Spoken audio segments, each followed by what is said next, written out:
주 주일입니다. 이 새해에 하나님이 우리에게 비전과 소망을 주실 줄 믿습니다.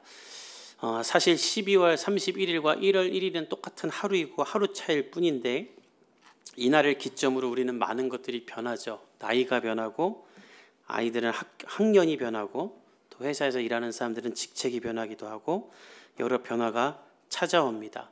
중요한 것은 이 변화가 내가 일으킨 변화가 아니라 그냥 시간이 흘러서 세상이 변했기 때문에 나도 변해야만 하는 수동적인 변화라는 것이죠. 어쩔 수 없는 변화일 때가 있습니다.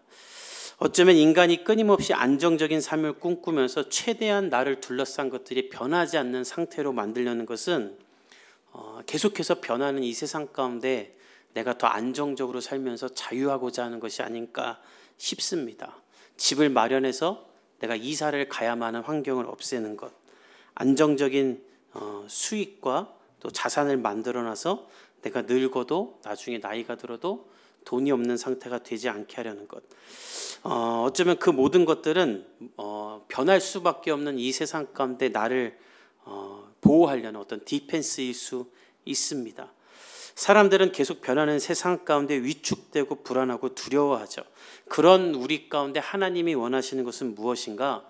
세상이 흔들리고 사람들이 변해도 변하지 않는 나 하나님만을 너희가 기억하고 바라보고 동행하라는 것입니다.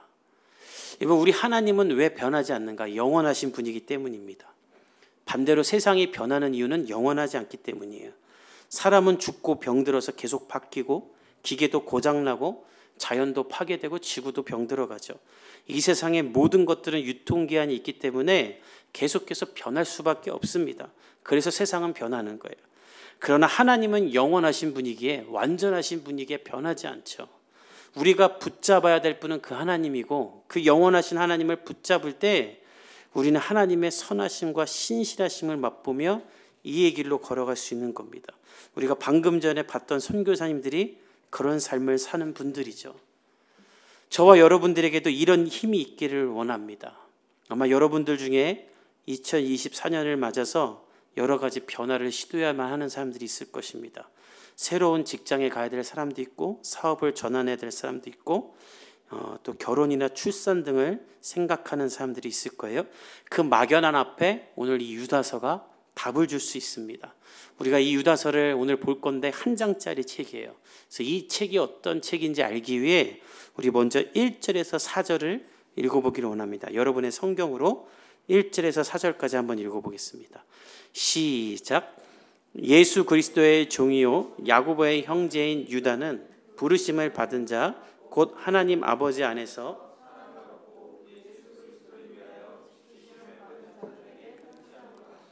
긍휼과 평강과 사랑이 너희에게 더욱 많을지어다. 사랑하는 자들아,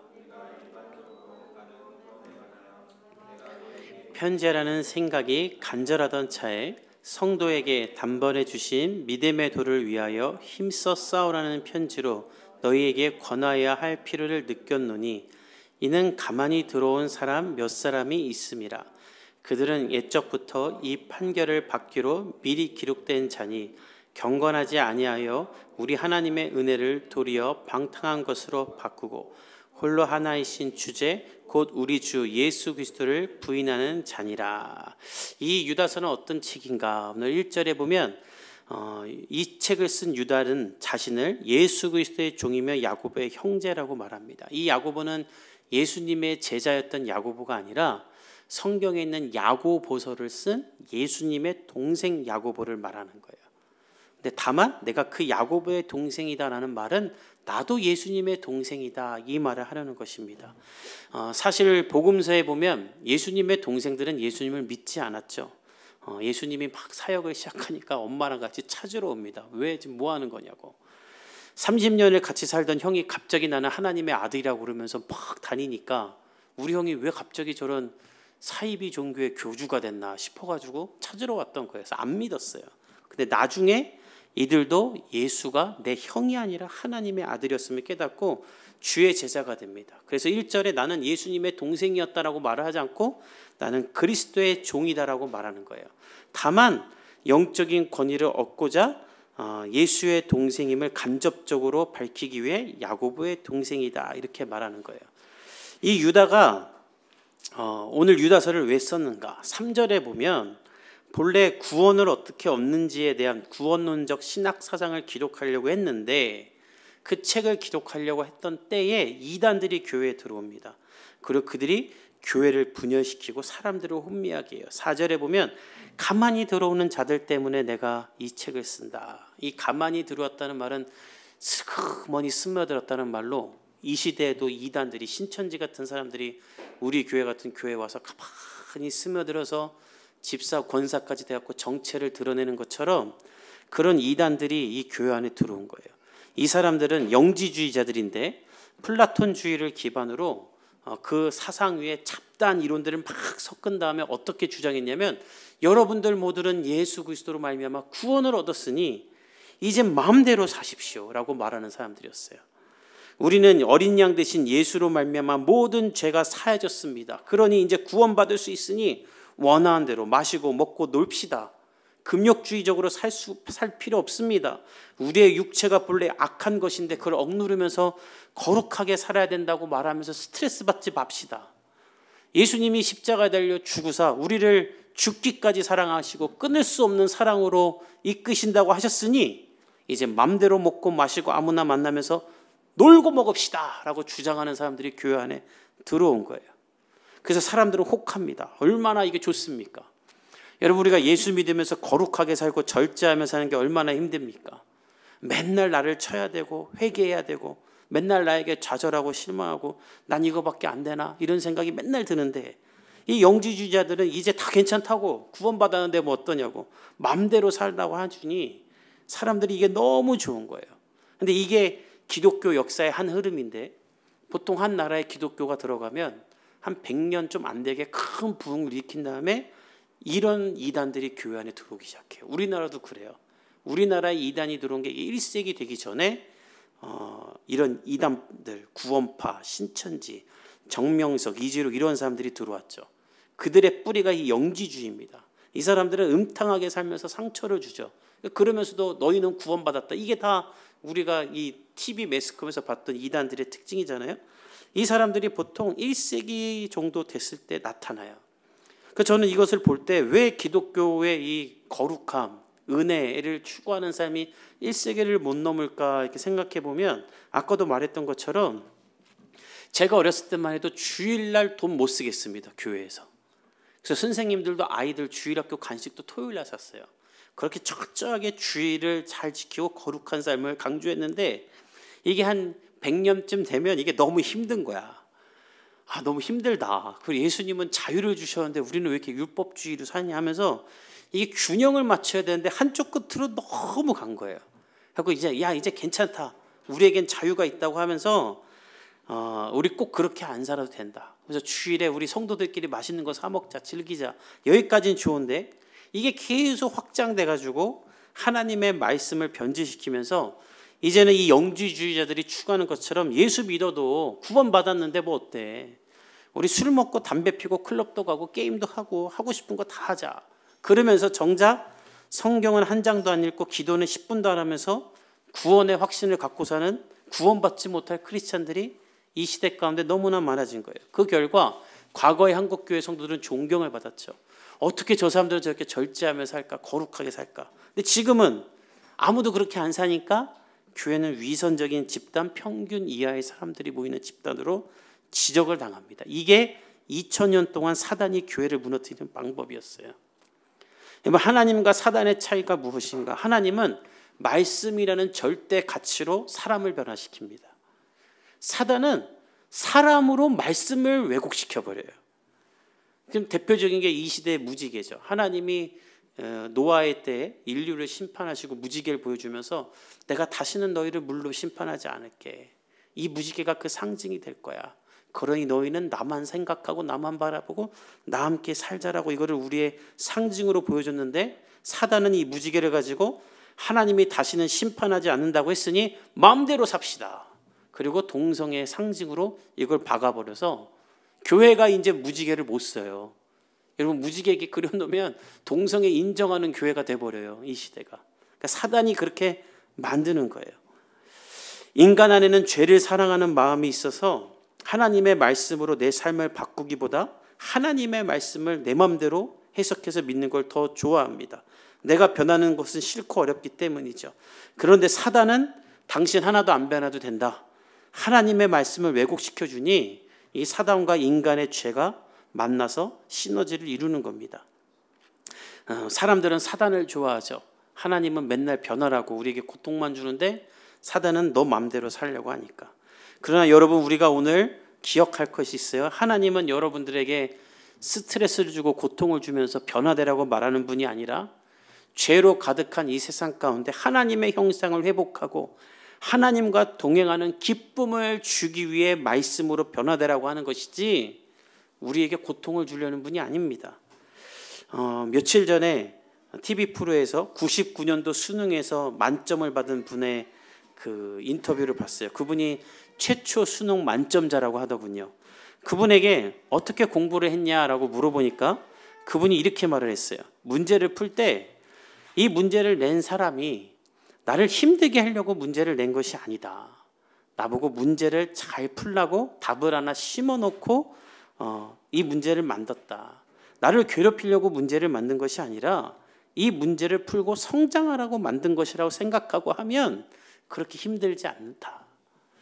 여러분, 말씀을 지키는 것도 마찬가지예요. 하나님 우리를 힘들게 하려고 이 말씀 지키라고 하고 뭐 이것저것 하지 말라고 하는 게 아니라 우리에게 참된 기쁨을 주기 위해 말씀을 지키라고 하는 것입니다. 유다는 그것을 오늘 우리에게 알려주는데 우리 17절에서 19절을 읽어봅시다. 시작.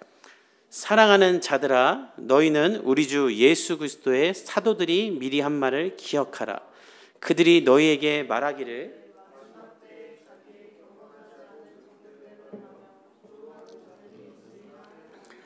이 사람들은 분열을 일으키는 자며 육에 속한 자며 성령이 없는 자들아. 가만히 들어온 그 이단들을 보며 유다는 말합니다. 그 사람들, 오래전에 예수님의 제자들이었던 사도들이 우리에게 했던 그 사람들이다. 마지막 때 일어날 경건하지 않은 자들, 정욕대로 행하면서 조롱하는 것이라는 그 말이 이루어진 것이다. 이 사람들은 첫째, 분열을 일으키는 사람들이고 육에 속하는 사람들이고 성령이 없는 사람들이다.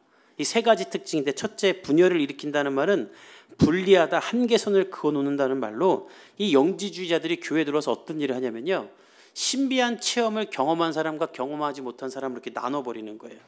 지금도 교회 안에 이런 영지주의자들이 있는데 이 사람들은 어떤 일을 하냐면, 야, 교회 안에 들어와서 이래요. 방언할 줄 아는 사람, 방언 못하는 사람을 구분해요. 이렇게. 그리고 환상 본 사람, 못 본 사람, 예언할 줄 아는 사람, 못하는 사람, 이렇게 나눠요. 그리고 이런 식으로 교회를 나눠놓고 오히려 순수하게 신앙생활하는 사람들을 조롱해요. 너희는 아직도 영안이 안 열렸다 이러면서. 그리고 자기는 맨날 무슨 직통계시 권위자인 것처럼 예언을 남방하고 신령한 척하면서 이렇게 사람들을 나눕니다. 이런 사람들이 가만히 들어온 사람들의 특징이에요. 사도 바울은 이런 사람들에게 경고하죠. 예언과 방언을 할지라도 사랑이 없고 분열하면 그 사람들은 하나님의 사람들이 아니다. 유다는 그런 사람들은 성령이 없는 사람이라고 합니다. 이 성령이 없다는 말은 육체에 속한 사람이라는 말로 짐승과 다를 바가 없는 사람들, 하늘로 오는 지혜가 없는 사람들이라는 거예요. 정명석, 이만희, 이재록 이런 사람들이죠. 그 사람들 짐승과 같은 짓 하잖아요. 성령이 없는 사람들이라는 거예요. 근데 정말 감사한 건 무엇이냐면 이 유다서가 여러분 요한계시록 바로 앞에 있거든요. 신약성경 맨 끝에 요한계시록 바로 앞에 이 책이 있어요. 이게 왜 감사하냐면 모든 이단들은 요한계시록 때문에 나옵니다. 다 요한계시록을 어떻게 해석하냐에 따라 이단들이 나와요. 근데 그 앞에 유다서가 있다는 것은 무슨 말이냐면 이 한 장짜리 유다서만 똑바로 읽으면 요한계시록 가지고 이단에 안 빠진다라는 거예요. 그러니까 하나님이 이 유다서를 요한계시록 앞에 배치한 이유가 여기 있어요. 이것만 읽으면 절대 계시록 읽다가 이단에 안 빠져요. 근데 이거는 빼고 계시록만 읽으니까 이단에 빠지는 거예요. 오늘 유다가 말하는 것은 무엇이냐면 이 세상 가운데 성령 사역을 한다는 사람들이 정작 성령이 없는 육에 속한 사람일 때가 너무나 많다는 거예요. 이 성령이 없다라는 말은 원문을 보면 이 세상에 집착하고 있는 상태를 뜻하는 말로 이 세상을 추구하는 사람들이란 뜻입니다. 근데 이런 일이 너무나 많은데 여러분 이 시대에 성령 사역하는 사람들을 보십시오. 너무 화려해요. 겉모습을 강조해요. 근데 이게 계속 그려왔어요. 7, 80년대에는 성령 사역하는 사람들이요 전부 다 흰색 양복에 빼꾸드를 신고 나와서 설교했고요. 이 시대에도 성령 사역한다는 사람들이 얼마나 성전을 화려하게 꾸미고 자기들도 화려한 옷 입고 비싼 차 끌고 다니면서 강단에 오르는 사람들 많습니다. 젊은 목사들 중에는 아주 명품 옷을 입고 나와서 본인이 연예인인지 목사인지 구분 못하고 나오는 사람들도 많아요. 오늘 성경은 그렇게 나와서 설교하는 사람들이 성령이 없다는 사람이란 뜻이에요. 심지어 미국 목사들 중에는 요즘에 마동석처럼 근육을 키우고 쫄티 입고 문신하고 나와서 설교하는 사람들도 있어요. 미친놈들이에요. 목사가 말로 해야지 이게 뭐 하는 짓입니까? 베드로와 요한은 이렇게 말했어요. 금과 은은 얻지만 내게 있는 것으로 너에게 준다. 예수의 이름으로 일어나 걸어라. 우리 교회 가운데는 이 능력이 있기를 예수님의 이름으로 축복합니다. 여러분 성령의 능력은 벤츠와 백구드와 롤렉스와 양복이 아니라 사랑과 희락과 화평과 오래 참음과 자비와 양성과 충성과 온유와 절제다. 나누고 베푸고 절제하는 것이 성령의 능력인 거예요. 저는 우리 교회가 이 능력까지 나가기를 간절히 바랍니다. 유다는 그 능력이 어떻게 임할 수 있는지를 20절과 21절에 알려줘요. 우리 한번 같이 읽어보겠습니다. 시작. 사랑하는 자들아 너희는 너희의 지극히 거룩한 믿음 위에 자신을 세우며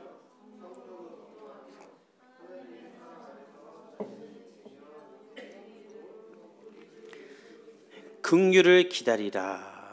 유다는 우리에게 말합니다.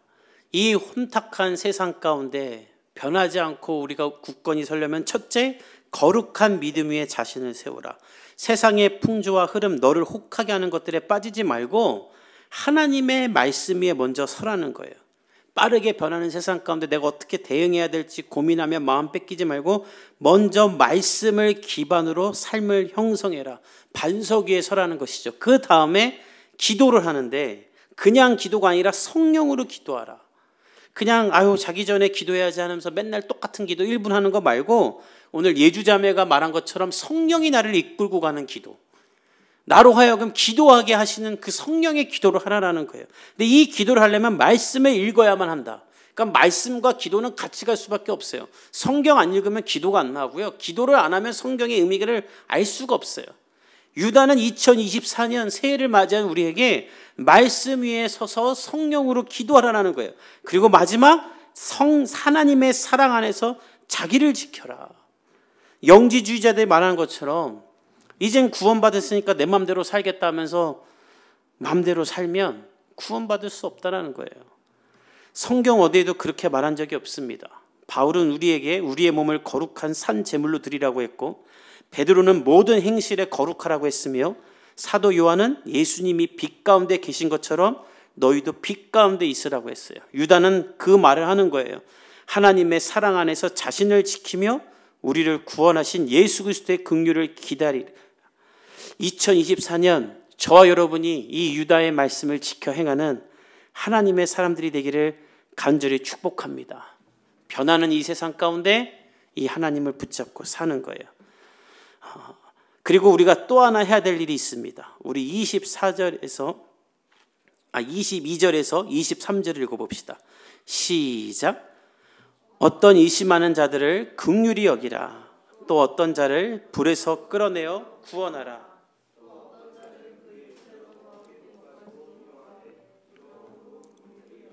오늘 유다는 우리에게 말합니다. 너희가 먼저 말씀 안에 서서 성령으로 기도하고 하나님 안에서 자신을 지키라. 그 다음에 믿음에 연약한 사람들, 의심하는 사람들, 불 가운데 빠져있는 자들을 긍휼로 기다리며 그들을 건져내라는 거예요. 여러분 2024년에 여러분 주변에 하나님 믿고 있지 않는 사람들, 교회를 떠난 사람들을 불에서 건져내는 복음의 사람들 되기를 예수님의 이름으로 축복합니다. 여러분이 긍휼히 여길 자들을 생각하세요. 기도하세요. 그 하나님이 떠오르게 하세요. 제가 지난주에 이제 새해 맞아갖고 여기저기 생각나는 사람들이 있어서 연락을 하는데 한 자매가 떠올랐어요. 너무 귀한 자매고 착한 자매고 저희 교회 고마운 자매예요. 저 헌금함을 사준 자매인데 처음 개척했을 때 성도 아무도 없을 때 첫 예배 참석했던 자매예요. 믿음 안에서 교제하는 자매인데 그 자매가 갑자기 떠오르는 거예요.